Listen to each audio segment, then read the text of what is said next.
नमस्कार मैत्रिणींनो, आपल्या आनंदी मन या रेसिपी चॅनलमध्ये तुम्हा सगळ्यांचं सहर्ष स्वागत। आजची आपली रेसिपी आहे फ्लावरचा पराठा कसा बनवायचा।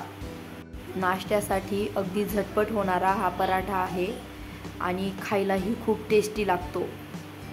चला तर मग व्हिडिओला सुरुवात करू। इथे आपण पाव किलो ताजा फ्लावर आणला आहे आणि त्याचे तुकडे करून आपण रात्रभर पाण्यात ठेवणार आहोत। इथे पाण्यात तुम्हाला मीठ घालायचे असेल तर थोडे मीठ घालू शकता। आता सकाळी म्हणजेच 7 ते 8 तासानंतर हे तुकडे पाण्यातून वर काढायचे।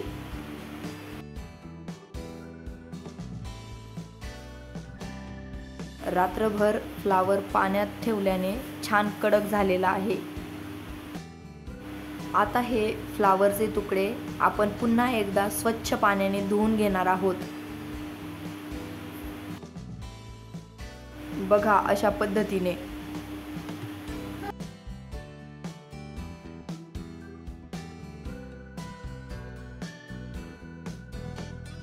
स्वच्छ धुवून झाल्यानंतर हे फ्लावरचे तुकडे आपल्याला एका किसणीने किसून घ्यायचे आहेत। फ्लावर सुद्धा आपली छान किसून झालेली आहे। आता आपल्याला पराठे बनविण्यासाठी गव्हाचे पीठ भिजवून घ्यायचे आहे। त्यासाठी एका परातीत पीठ चाळून घेतले आहे। पीठ चाळून झाल्यावर त्यावर थोडेसे मीठ घातले आणि थोडे थोडे पाणी घालून आपण पीठ मळून घेणार आहोत। हे पीठ खूप घट्ट मळायचे नाही आणि खूप पातळही मळायचे नाही।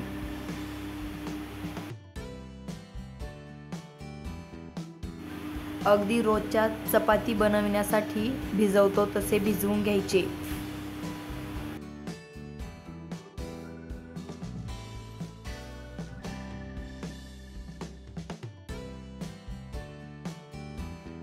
आपले पीठ छान भिजवून झालेले आहे। आता त्यावर थोडेसे तेल घालून पुन्हा थोडेसे भिजवून घेऊ, म्हणजे ओले पीठ अजिबातच हाताला चिकटणार नाही। आता आपले पीठ भिजवून झालेले आहे आणि त्या ताटातच एका बाजूला थोडे कोरडे पीठ देखील आपण चाळून घेणार आहोत आणि थोड्या वेळ बाजूला ठेवून देऊया। आता मिक्सरच्या भांड्यात 3 ते 4 हिरव्या मिरच्या घालून घेऊ व जिरे घालून घेऊ आणि या मिरच्या व जिरे मिक्सरमध्ये बारीक दळून घेऊया। बघा अशा प्रकारे।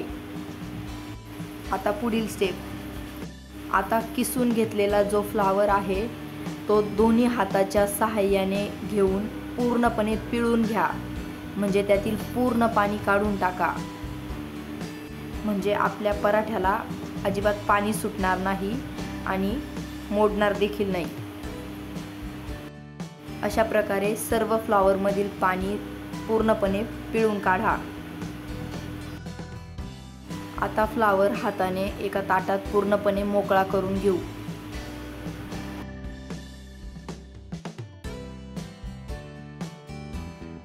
त्यात बारीक वाटलेली हिरवी मिरची 1 ते 1.5 चमचा घाला। चवीपुरते मीठ घालून घेऊ। थोडीशी हळद घाला व थोडासा हिंग घाला। आता या सर्व गोष्टी हाताने व्यवस्थित मिक्स करून घ्या, म्हणजे छान मिश्रण तयार होईल।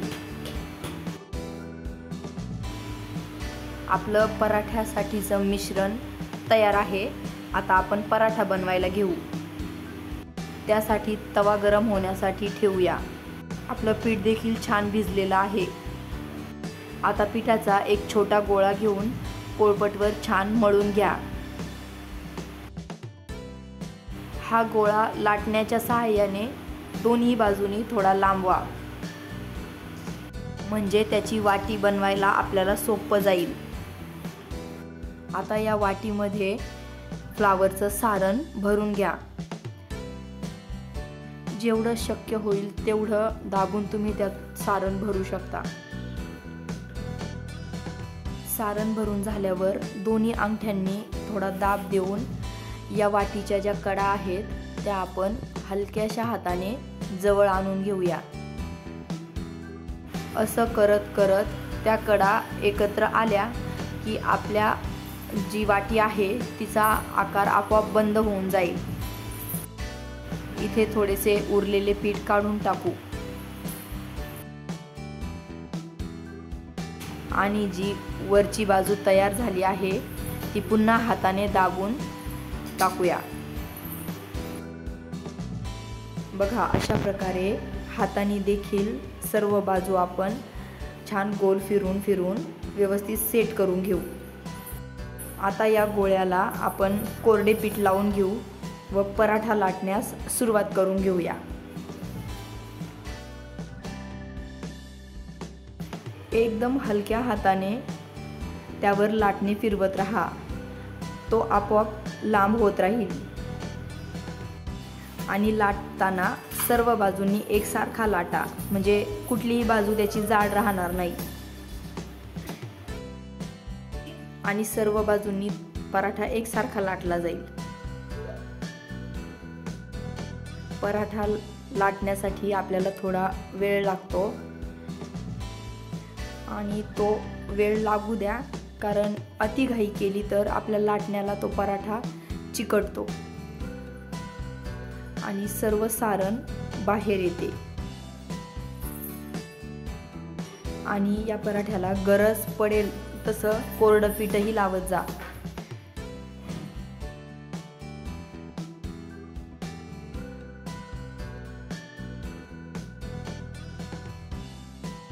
आता आपला पराठा लाटून झालेला आहे। तवा सुद्धा गरम झालेला आहे। त्यावर हाताने थोडा तेलाचा शिपका देऊया आणि तव्यावर पराठा टाका। यावेळी गॅस मध्यम ठेवा। 2 मिनिटे एक साईड भाजून घेतल्यानंतर त्या पराठ्याला पलटी मारा। ही बाजू देखील 2 मिनिटे छान भाजू द्या व पुन्हा एकदा पलटी मारून घ्या। सर्व बाजूने उलथणीने दाबून घ्या, म्हणजे पराठ्याच्या सर्व कडा देखील छान भाजल्या जातील आणि पुन्हा एकदा पराठा पलटी मारून घ्या। आता या पराठ्याला छान साजूक तूप लावून घ्या चमच्याच्या सहाय्याने। एका बाजूला पूर्ण तूप लावून झाल्यानंतर या पराठ्याला पुन्हा एकदा पलटी मारून घ्या आणि या खालच्या बाजूला देखील छान तूप लावून घ्या। तूप लावायच्या वेळेस गॅस पूर्ण कमी करून ठेवा, म्हणजे ते तूप जळणार नाही आणि पराठा देखील छान खरपूस होईल। आपला पराठा तयार झालेला आहे। गॅस बंद करून टाका व पराठा एका डिशमध्ये काढून घ्या। अशाच पद्धतीने उरलेल्या पिठाचे व सारणाचे पराठे तयार करून घ्या। आपला खरपूस असा फ्लावरचा पराठा तयार आहे।